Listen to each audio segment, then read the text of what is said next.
Java program run பண்ணுறதுக்கு தேவையான software தான் நம்ம டவுன்லோட் பண்ண போகிறோம். ஸோ எக்லிப்ஸ் ஐடிஇ இதுதான் நம்ம வந்து டவுன்லோட் பண்ண போகிற சாஃப்ட்வேரோடைய நேம். எக்லிப்ஸ் வந்து ஆஃபிஷியலாக அவங்க வெப்சைட்லேயே நம்ம டவுன்லோட் பண்ணிக்கலாம். ஸோ எக்லிப்ஸ் ஐடின்றது என்ன? Integrated development environment. ஸோ இது வந்து ஒரு யூசர் ஃப்ரெண்ட்லியான சாஃப்ட்வேர். ஸோ நீங்கள் வந்து ஒரு பிகினராக இருக்கீங்க, எதுவுமே தெரியலனாலும் ஈஸியாக அங்கே இருக்கக்கூடிய டூல்ஸ் எல்லாம் பயன்படுத்தி ஒரு நியூ ஃபைலை கிரியேட் பண்ணுறதும் அதில் போயிட்டு ரைட் பண்ணி ஒரு ப்ரோக்ராமை கம்பைல் ரன் பண்ணுறது இது எல்லாமே ரொம்ப சுலபமாக இருக்கும். ஸோ அதனால தான் நம்ம வந்து ஒரு பிகினராக இருக்கும் போது நம்ம செலக்ட் பண்ண வேண்டியது ஒரு ஐடி சாஃப்ட்வேர் தான் செலக்ட் பண்ணணும். ஓகே, ஸோ எக்லிப்ஸ் அப்படின்றது ரொம்ப பாப்புலரான அண்ட் கரண்ட்டாக எல்லாராலும் யூஸ் பண்ணக்கூடிய ஒரு பாப்புலரான ஒரு சாஃப்ட்வேரு. ஸோ நம்மளுடைய கம்ப்யூட்டர் ஆர் லேப்டாப்பில் என்ன ஒரு ஃபெசிலிட்டி இருக்கணும்னா விண்டோஸ் ஓஎஸ் வந்து இருக்கணும். அண்ட் உங்களுடைய ப்ராசஸர் வந்து 64 பிட் ப்ராசஸர் சப்போர்ட் பண்ணுற மாதிரியான ஒரு அமைப்பில் வந்து இருக்கணும். ஸோ இப்போது அந்த டவுன்லோட் ஆப்ஷன் இருக்கும், அதை நீங்கள் கிளிக் பண்ணால் போதும் உங்களுக்கு டைரக்ட் டவுன்லோட் ஆகிடும். ஸோ டவுன்லோட் ஆன அந்த இஎக்ஸி ஃபைலை ஜஸ்ட்டு கிளிக் பண்ணால் போதும் உங்களுக்கு நம்மளுடைய சிஸ்டத்தில் வந்து இன்ஸ்டால் ஆக ஆரம்பிச்சிடும். உங்களுக்கு டவுன்லோட் பண்ணும்போதும் கொஞ்சம் டைம் எடுத்துக்கும், அதே மாதிரி இன்ஸ்டால் ஆகுறது ஒரு 2 hours வந்து டைம் எடுத்துக்கும்.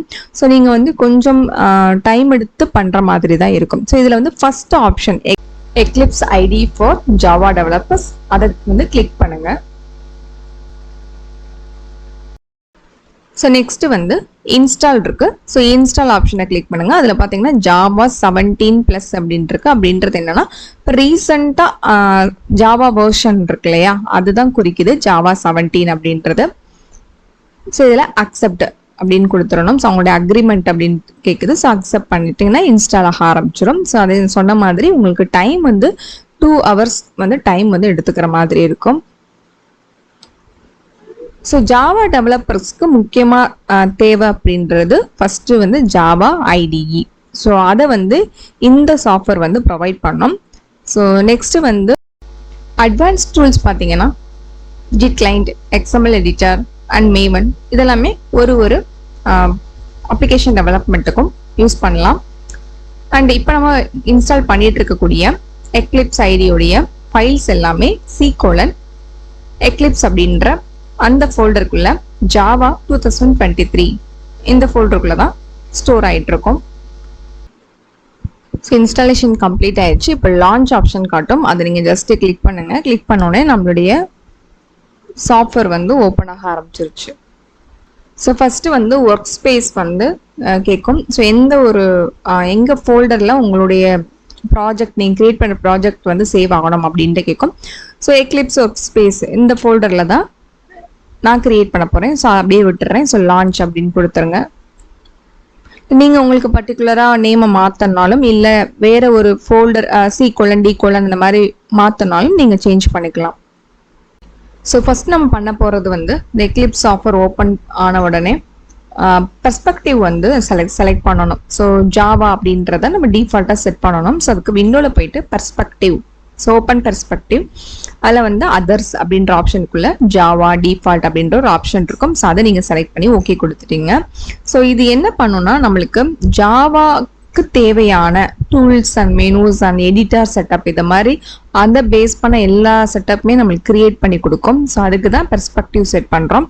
ஸோ அதுக்கப்புறம் file new to Java project. So அதை கிளிக் பண்ண உடனே உங்களுக்கு ஒரு பாப்அப் விண்டோ. ஸோ ஃபஸ்ட்டு பண்ண போகிறதே நம்ம ஒரு ப்ராஜெக்ட் தான் கிரியேட் பண்ணணும். ஸோ ப்ராஜெக்டோடைய நேம் வந்து கொடுங்க. அதே மாதிரி நம்ம JRE அதை செலக்ட் பண்ணணும். JRE வெர்ஷன் செலக்ட் பண்ணணும். நான் 1.8 அப்படின்னு செலக்ட் பண்ணுறேன். ஸோ இது எப்படி செலக்ட் பண்ணுறோம் அப்படின்றனா நீங்கள் ஜாவாவுடைய 8th வெர்ஷன் படிக்கிறீங்க அப்படின்னா அந்த வெர்ஷன் வச்சு தான் நம்ம வந்து JRE செலக்ட் பண்ணுறோம். ஸோ 1.8ன்றது ஜாவாவில் 8th வெர்ஷனை வந்து குறிக்குது. ஸோ அதுக்கு ப்ராஜெக்ட் நேம் வந்து என்ன நேம்னாலும் கொடுத்துக்கலாம். ஸோ நான் ஜஸ்ட் ஹலோ வேர்ல்டுன்னு கொடுக்குறேன். ஸோ ஓகே கொடுத்துட்டீங்கன்னா உங்களுக்கு ஓப்பன் ஆகிடும். ஸோ இப்போ வந்து பார்த்தீங்கன்னா இந்த சைடில் இருக்கக்கூடிய இந்த ப்ராஜெக்ட் எக்ஸ்ப்ளோரர் ஒரு வேளை உங்களுக்கு ஓப்பன் ஆகலைன்னா மெனுவை கிளிக் பண்ணுங்க. அதில் ஷோவியூன்ற ஆப்ஷன் வரும். அதை கிளிக் பண்ண உடனே ப்ராஜெக்ட் எக்ஸ்ப்ளோரர் ஆப்ஷன் இருக்கும். அதை கிளிக் பண்ணிட்டீங்கன்னா உங்களுக்கு சைடு பாரில் ப்ராஜெக்ட் எக்ஸ்ப்ளோரர் விண்டோ வந்துடும். அதில் நம்ம கிரியேட் பண்ணி வச்சிருக்கக்கூடிய ப்ராஜெக்ட் நேம் இருக்கும். அதை ரைட் கிளிக் பண்ணி நியூ அப்படின்ற ஆப்ஷன் வரும். அதை கிளிக் பண்ணீங்கன்னா பேக்கேஜ்ன்ற ஆப்ஷன் வரும். அதை கிளிக் பண்ணீங்கன்னா உங்களுக்கு ஒரு விண்டோ வரும். அதில் பேக்கேஜோடைய நேம் கொடுக்கணும். ஸோ பேக்கேஜ் அப்படின்றது ஃபோல்டர். ஓகே, ஃபோல்டர் அப்படின்றது கிரியேட் பண்ணும் நம்மளுடைய ஃபைல்ஸை ஆர்கனைஸ் பண்றதுக்காக. ஓகே, இந்த ஃபைல் இந்த ஃபோல்டர்ல இருக்கு, இந்த ஃபைல் இந்த ஃபோல்டர் இருக்கு அப்படின்னு நம்மளுக்கு கரெக்டா ஆர்கனைஸ் பண்ணி வைக்கிறதுக்காக தான் ஃபோல்டர். அதை தான் பேக்கேஜ்னு சொல்றோம். ஸோ இப்போ பேக்கேஜ் கிரியேட் பண்ணியாச்சு இல்லையா? ஸோ அடுத்த ஸ்டெப் கிளாஸ் கிரியேட் பண்ணணும். கிளாஸ்ன்றது நம்மள ப்ரோக்ராம் ரைட் பண்றதுக்கு தேவையான அந்த ப்ரோக்ராம் தான் அது. ஸோ ஃபர்ஸ்ட் வந்து கிளாஸோடைய நேம் வந்து கொடுக்கணும். ஸோ நான் சாம்பிள் அப்படின்னு சொல்லிட்டு கொடுக்குறேன். நெக்ஸ்ட் வந்து நம்மளுடைய அந்த டிஃபால்ட் ஒரு கோடு வந்து கிரியேட் ஆகும். அதில் வந்து டிஃபால்ட்டாக நம்மளுக்கு மெயின் ஃபங்க்ஷன் வந்து நம்மளுக்கு ரொம்ப இம்பார்ட்டன்ட். ஸோ அந்த மெயின் ஃபங்க்ஷன் வந்து கிரியேட் பண்ணுறதுக்கு நம்ம அந்த ஆப்ஷனை கிளிக் பண்ணிட்டு ஃபினிஷ் அப்படின்னு சொல்லிட்டு கொடுக்குறோம். ஸோ மெயின் ஃபங்க்ஷன் இருந்தால் தான் கம்பைலேஷனே ஸ்டார்ட் பண்ணோம்.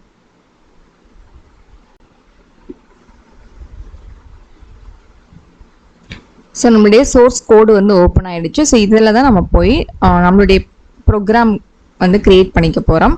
ஸோ இதில் டிஃபால்ட்டாக மெயின் ஃபங்க்ஷன் வந்து கிரியேட் ஆயிடுச்சு. ஸோ இதுக்குள்ள பிரிண்ட் பண்ண போகிறோம் ஒரு மெசேஜை. ஸோ அதுக்கு தேவையான ப்ரோக்ராம் லைன் வந்து system.out.println and open and close பிரேஸ்க்குள்ள டபுள் கொட்டேஷனுக்குள்ள நம்மளுக்கு தேவையான மெசேஜை வந்து டைப் பண்ணிக்க போகிறோம். So welcome to PTT. So இதை வந்து ஜஸ்ட் நீங்கள் சேவ் பண்ணுறீங்க இல்லையா? சேவ் பண்ணும்போதே உங்களுக்கு ப்ரோக்ராமில் இருக்கக்கூடிய எரர் வந்து உங்களுக்கு டிஸ்பிளே ஆகிடும். சேவ் பண்ணிட்டீங்கனாலே உங்களுக்கு அதில் இருக்கக்கூடிய எரர்லாம் வந்து கீழே இருக்கக்கூடிய அந்த ப்ராப்ளம் அப்படின்றதுல வந்து உங்களுக்கு டிஸ்பிளே ஆகிடும். ஸோ எந்த ஒரு எரருமே இல்லை அப்படின்னா ஸோ ப்ரோக்ராம் ரன் பண்ணுறதுக்கு ரன் மெனுவில் போய் ரன் கிளிக் பண்ணலாம். இல்லைனா Ctrl+F11 ப்ரெஸ் பண்ணலாம். இல்லைனா கிரீன் கலர் வந்து பட்டன் வந்து இருக்கும். ஸோ அந்த ப்ளே பட்டன் மாதிரி ஒரு பட்டன் இருக்கும். அதை கிளிக் பண்ணாலும் உங்களுக்கு ப்ரோக்ராம் வந்து ரன் ஆகும். ரன் ஆகிற அவுட்புட் வந்து கன்சோல் அப்படின்ற அந்த ஒரு ஆப்ஷன் கீழே வந்து உங்களுக்கு டிஸ்பிளே ஆகும்.